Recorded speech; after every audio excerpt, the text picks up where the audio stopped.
Welcome to Voiced. Today's post is from subreddit Confessions by Mountain Pear 9899, and it is about a complicated relationship filled with deep trust issues and unexpected revelations that lead to a heart-wrenching decision. My girlfriend, female, and I, male, are in our late 20s. We've been together for 2 years. During that time, we both made it clear we want something long-term, a family, and 2 to 3 kids. She was also open with me, or so I thought, that she had a tilted uterus and other hormone issues and may not be able to carry a child to full term, but she wants to try before we explore other options. This is how serious we took our relationship. We wanted to be upfront and honest. In March, she gave me a pregnancy test and it was positive.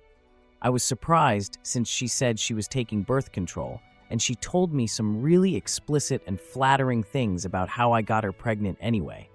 She called to set up an appointment to confirm the pregnancy and get an ultrasound. We don't live together, so I didn't witness this, but 2 weeks later, she called me crying, saying she miscarried. This was right before our appointment.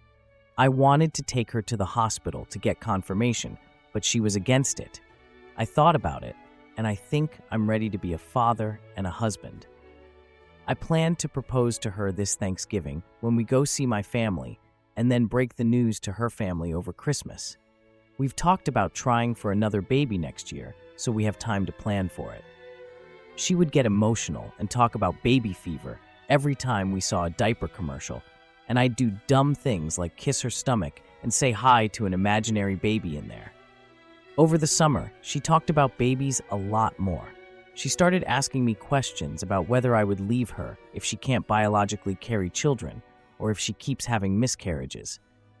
I said of course I wouldn't leave, and if she wanted to try in the future, I'm going to be supportive every step of the way. Things got weird last Thursday. My girlfriend's Instagram gets spammed with a bunch of bot accounts saying she's trans, her hair is fake, she's fake, all these things. I called her, she was still sleeping, and when I told her about it, she hung up on me. She made her profile private and removed me from following her. I asked her if she was okay, and she told me her sister was stalking and harassing her and does things like this sometimes. I never met this sister, but I offered to say something to her and tell her to leave my girlfriend alone. She said she's going to talk to her parents and asked. I stayed out of it. Her sister messaged me later that day on Instagram. I don't know how she found me, but I'm sure because of how many posts I have of my girlfriend, it was easy. We ended up talking for hours and said terrible things that my girlfriend did to her when they were children. A lot of assault-related things, taking photos of her, stuff like that. And that my girlfriend moved across the country so no one they grew up with would know and out her after she transitioned. She gave me my girlfriend's full birth name and a copy of where the name change was published. I looked up the birth name on Instant Check, and yeah, that name is there, along with the names of her sisters, parents, and other extended family. I couldn't find it on Yellow Pages or White Pages, no record of that name anywhere else, but according to the paper, this name change happened almost a decade ago.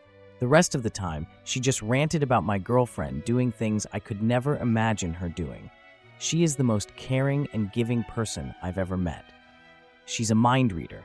She knows how I feel and what I need before I know it. One of the reasons I'd have her for the rest of my life, and why she'd be a great mom.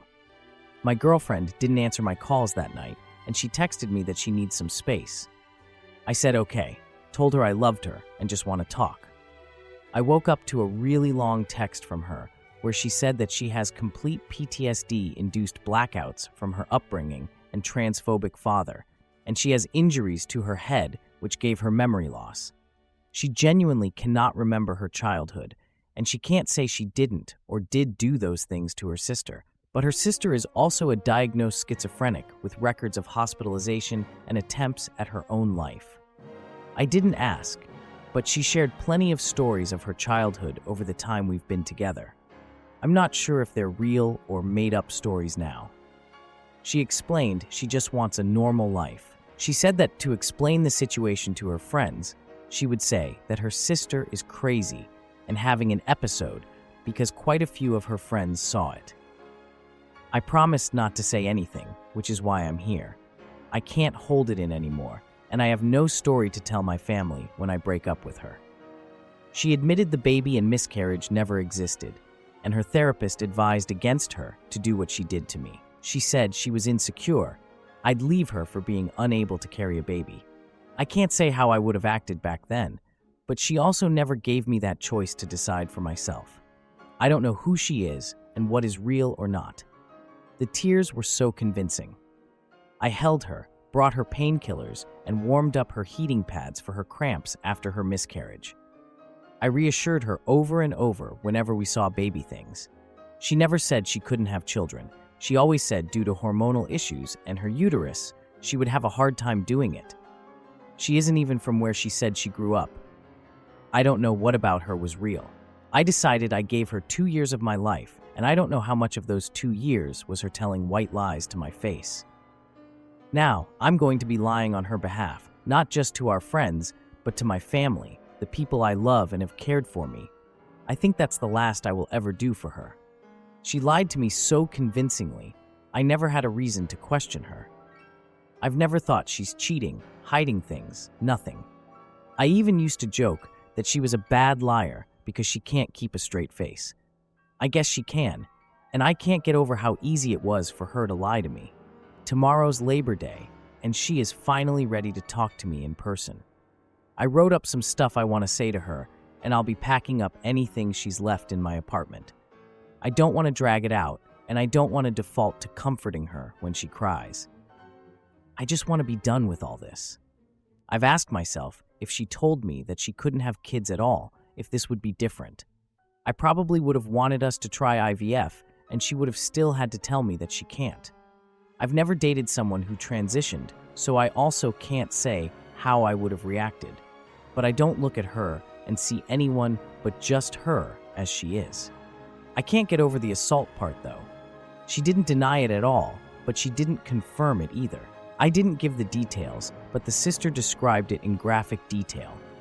She also said a lot of things that match up with how my girlfriend acts when she gets a little jealous or gets into a fight with other women, and how easy it was for her to lie to me. I'll be meeting her tomorrow and will ask for a public place instead of my apartment. We'll record it. I'm headed to bed, and it was nice to get this out of my system. Wow, this is such a heavy and complex situation. It's heartbreaking to see how trust can be shattered in what was supposed to be a loving relationship. The conflicting emotions here are palpable. On one hand, you want to support someone you care about and thought you knew, but on the other, you're confronted with a reality that shakes the very foundation of your relationship. It's understandable to feel lost and unsure about who the person you loved really is. It's clear this is going to be an incredibly difficult conversation, but setting boundaries for yourself is important. I'd love to hear your thoughts on this situation. How do you think you would handle such a betrayal? Share your opinions in the comments below. Thank you for listening to today's episode of Voiced. If you enjoyed daily high-quality stories, please like and subscribe to show your support.